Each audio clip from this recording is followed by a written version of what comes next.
Desde el día de su posesión, Juan Manuel Santos prometió negociar con las FARC. Al parecer, ya antes tenía contactos con la banda y proyectaba premiar sus crímenes. Eso quiere decir que sus promesas de continuar la seguridad democrática eran mentiras deliberadas. Recordemos que intentó hacer una campaña que lo diferenciara de Uribe, pero cuando le explicaron que podría perder las elecciones, llamó al experto JJ Rendón, que orientó su campaña para que coincidiera con las mayorías que apoyaban a Uribe. Claro que mucho antes de ser ministro de Defensa y candidato presidencial, en 1997 Santos ya conspiraba con los terroristas, dado que la crisis generada por el proceso 8000 parecía abrirle la posibilidad de llegar pronto a la presidencia. De más está decir que entre sus posibles aliados figuraban otros asesinos enemigos de las FARC, Carlos Castaño y sus autodefensas. Eso ocurría hace 15 años, pero ¿alguien recuerda que hace casi 40 años el hermano mayor del presidente, Enrique Santos Calderón, junto con García Márquez y otros personajes con apoyo cubano, creó una revista de difusión de la ideología comunista y se reunió con Jaime Bate Mancayón para organizar el M-19? A finales de los años 70, los de Alternativa crearon un movimiento electoral llamado Firmes, que era el brazo legal del M-19. El M-19 robó la espada de Bolívar unos meses antes de las elecciones en que la ANAPO podría haber vencido a López. Prepararon el golpe para desprestigiar al movimiento de Rojas Pinilla con el pretexto de oponerse al fraude de 1970 que habían cometido ellos mismos. Antes aún se podría demostrar la relación del MRL de López Miquelsen con el origen de las FARC, como también se podría demostrar la alianza de la casta que se apoderó del poder en los años 30 con los comunistas, primero contra Gaitán, que les quitaba los votos liberales, y después contra los conservadores que gobernaban y contra Rojas Pinilla. Es una alianza de muchas décadas que ahora ataca de nuevo. Todo lo que hace Santos desde que se posesionó está orientado a esa alianza con los terroristas. Para eso persigue a los líderes más firmes que podrían oponerse, como Andrés Felipe Arias y Luis Carlos Restrepo, cediendo las pretensiones de la Corte Suprema de Justicia y nombrando a una fiscal con un prontuario criminal que no la distingue mucho de los propios asesinos que se reúnen en La Habana con los socios de Santos. Para eso se alió con Chávez y con Samper, con Pastrana y con Gaviria, con Vargas Lleras y con Luis Eduardo Garzón. Toda el hampa de la política, todos los inútiles y pícaros que no conseguían pese a sus clientelas ninguna votación significativa, encontraron en el nuevo presidente, elegido con otras banderas, el salvador que les proveería puestos y recursos millonarios.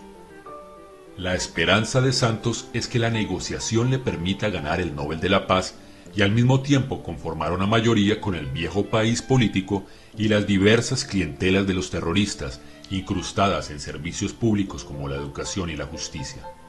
Para eso ha resucitado a una banda que no tenía ninguna esperanza de levantar cabeza y ha provocado la muerte de miles de colombianos.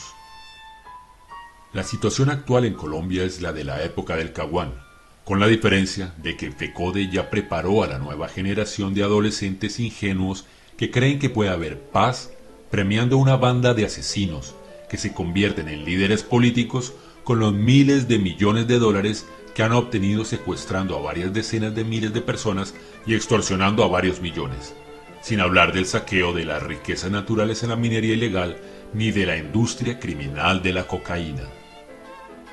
Además del avance de las FARC, las otras organizaciones criminales avanzan y ya controlan vastas regiones. Si no hay ciudadanía, pronto se repartirán el país. El gobierno ya demostró que está dispuesto a premiar a los asesinos. El mismo señor Enrique Santos Calderón, que organizó el M-19, es ahora el que negocia con las FARC, y no tiene pudor en salir en la prensa afirmando que no se puede condenar a los colombianos a 100 años de soledad y violencia, como si no fuera él el que promueve a los asesinos, como si en algún país se resolvieran los asesinatos pagando millones a los criminales. A todas estas, ¿usted tiene alguna idea de lo que le espera a Colombia?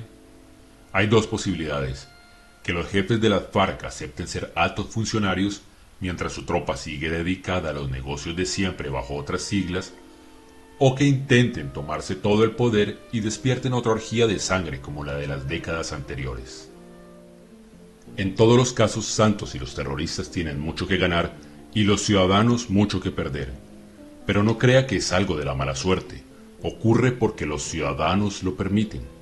Todos los muertos por las FARC después de 1991 son responsabilidad de los colombianos de entonces que permitieron que se diera poder a unos asesinos.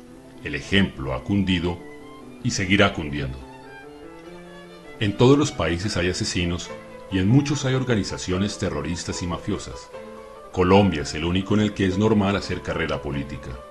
Ahí tienen al alcalde de Bogotá, Gustavo Petro, que ordenaba asesinatos y secuestros a los adolescentes del M-19, o al vicepresidente Angelino Garzón, que hacía lo mismo desde el alto mando del Partido Comunista. Usted no puede creer que no puede hacer nada, porque si así fuera, en todos los países triunfarían los criminales si no hubiera civismo. Por eso es necesario que entienda que la negociación de La Habana es un negocio de los Santos con las FARC a costa de los colombianos. Ellos han promovido desde su prensa el terrorismo y legitiman todas las maquinaciones actuales para maquillar esa infamia, como las supuestas organizaciones que se autodenominan de la sociedad civil y solo son los milicianos y las clientelas de las FARC. Esa manguala de La Habana es un crimen y los ciudadanos debemos denunciarla. Decirle a los Santos que los colombianos no somos ganado que le venden a sus socios terroristas, que nadie los eligió para eso. Es verdad que la prensa manipula y engaña, pero si usted no va a defender su dignidad, nadie lo hará.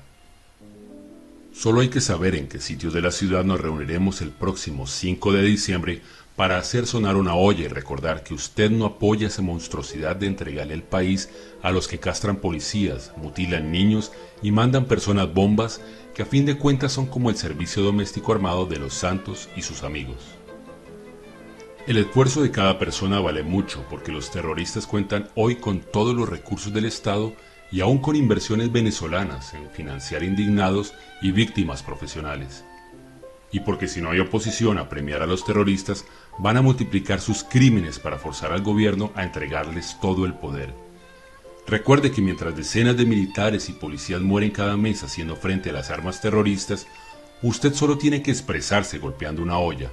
Los asesinos no deben convertirse en sus amos. En las redes sociales se encontrará toda la información que requiera sobre el cacerolazo, pero si no hay un sitio acordado en su ciudad, puede hacerlo desde su casa o desde un lugar concurrido de su barrio. Puede que basten 5 personas resueltas para empezarlo en un lugar. No espere que los grandes medios de comunicación divulguen esta protesta. Ellos colaboran con Santos y las FARC y se lucran de recursos públicos invertidos en la legitimación del terrorismo.